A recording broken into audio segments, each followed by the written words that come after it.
R অসমৰ cabinet মন্ত্ৰী আমাৰ জয়ন্তমল্ল বৰুৱা ডাঙৰীয়াৰ প্ৰেজেন্সত অসমৰ মুখ্যমন্ত্ৰী ডক্টৰ হিমন্ত বিশ্ব শৰ্মাৰ যিটো মধ্যমিতাৰ যিটো আঁচনি আৰু বেনিফিচিয়াৰীসকলৰ যিটো চেক বিতৰণ কৰা এই সভাত ময়ো থাকি পেলাই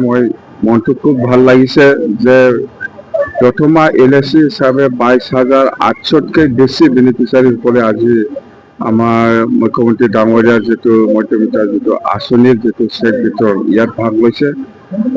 আৰু এই আঁচনিৰ দ্বাৰা দি আমাৰ অসমৰ তথা বিটিচি অঞ্চলৰ আই মাতৃসকলক বহুত অৰ্থনৈতিকভাৱে সহায় কৰিব বুলি মই কামনা কৰিছোঁ আৰু উদ্দেশ্য এইটোৱে যে আই মাতৃ মহিলাসকলক কেনেকৈ অৰ্থনৈতিকভাৱে সহযোগ কৰি পেলাই মানে আগবাঢ়ি লৈ যাব পাৰে এইটো উদ্দেশ্য লৈ পেলাই চিএম ডাঙৰীয়া এই প্ৰজেক্টটো লৈছে মুঠতে আৰু অকল সেইটো নহয় নিযুত মইনা প্ৰগ্ৰাম আছে আৰু অৰুণোদয় প্ৰগ্ৰাম আছে আৰু অহা জানুৱাৰী মাহৰ পৰা চিএম ডাঙৰীয়াই আমাক জনাইছে যে নিযুত মইনা নহয় অকল নিযুত মইনা নহয় আৰু বাবু আঁচনিও আৰম্ভ কৰিব বুলি ঘোষণা কৰিছে মুঠতে ডক্টৰ হিমন্ত বিশ্ব শৰ্মা ডাঙৰীয়া চিফ মিনিষ্টাৰ হোৱাৰ পিছত অসমৰ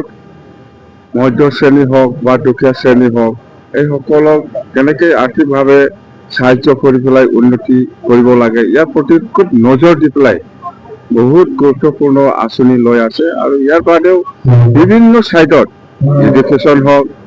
কমিউনিকেশ্যন হওক বা যিকোনো ছাইডত মুঠতে এই 4.5 বছৰত চিএম ডাঙৰীয়া যেনেকুৱা অসমৰ ৰাইজৰ কাৰণে কাম কৰি আছে এইটো আমাৰ কাৰণে খুব গৌৰৱ কৰিব লগা আৰু আমি ধন্যবাদ দিবই লাগিব আৰু সেইখিনি কথা মুঠতে আমিও বিটিচি নিজাকৈ ল'ব মানে বিটিচিটোৰ ইলেকশ্যনৰ আগত আমি 5টা গেৰেণ্টি দি পেলাই আমি ৰাইজৰ মাজত প্ৰতিশ্ৰুতি দিছে বা প্ৰচাৰ কৰিছে এইটোতো হ'ব যেনেকৈ আমাৰ গৰীবসকলক সাহায্য কৰা বা আমাৰ সেল্ফ হেল্প গ্ৰুপসকলক সাহায্য কৰা আৰু বেকাৰ ল'ৰা ছোৱালীসকলক সাহায্য কৰা আৰু ইয়াৰ পিছত আমাৰ সকলো জাতি জনগোষ্ঠীকে মাটিৰ পাট্টা দিয়া এইবিলাক 5টা গেৰেণ্টি আৰু বিকলাংগ হেণ্ডিকেপসকলক সহায় কৰা সিনিয়ৰ চিটিজেনসকলক সহায় কৰা এইবিলাক আঁচনি আমাৰ এছএটিছ আছে আমি পাহৰি যোৱা নাই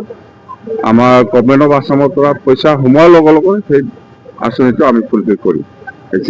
বনাঞ্চলত শস্য এনেকুৱা হ'ব সেইটো ৰাজনীতি ষড়যন্ত্ৰ আছে অৰ্থাৎ বিটিচি অঞ্চলত যেনেকৈ হ'লেও গণ্ডগোল কৰিব লাগে মানে সেইটোৱেই উদ্দেশ্য ইয়াত ৰাজনীতি ষড়যন্ত্ৰ আছে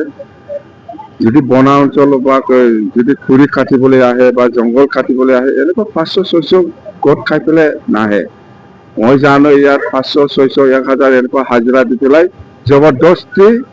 এই জংঘলত পঠাই দিছিল কিন্তু আমাৰ ফৰেষ্ট গাৰ্ড আৰু এনজিঅ একেলগে লগ লাগি এইটো মানে প্ৰটেষ্ট কৰিব পাৰিছোঁ আৰু এজন দুজন ধৰিও হুদাহুদি কৰি আছে বুলি আমি গম পাওঁ মুঠতে ইয়াত বেলেগ একো নাই আৰু এই অঞ্চলৰ মানুহ নহয় বাহিৰৰ মানুহ বুলি আমি গম পাওঁ মুঠতে ৰাজনীতি ষড়যন্ত্ৰ আছে যেনেকৈ হ'লেও বিটিচিত গণ্ডগোল কৰিব লাগে ৰাজনীতি ষড়যন্ত্ৰ আছে আমি কম না এতিয়া ডাইৰেক্ট ক'লেতো লাগি যাব অন্তত ৰাজনীতি ষড়যন্ত্ৰ আছে বিটিচিত যেনেকৈ হ'লেও গণ্ডগোল কৰিব লাগে কথা সেইটো দে থেংক ইউ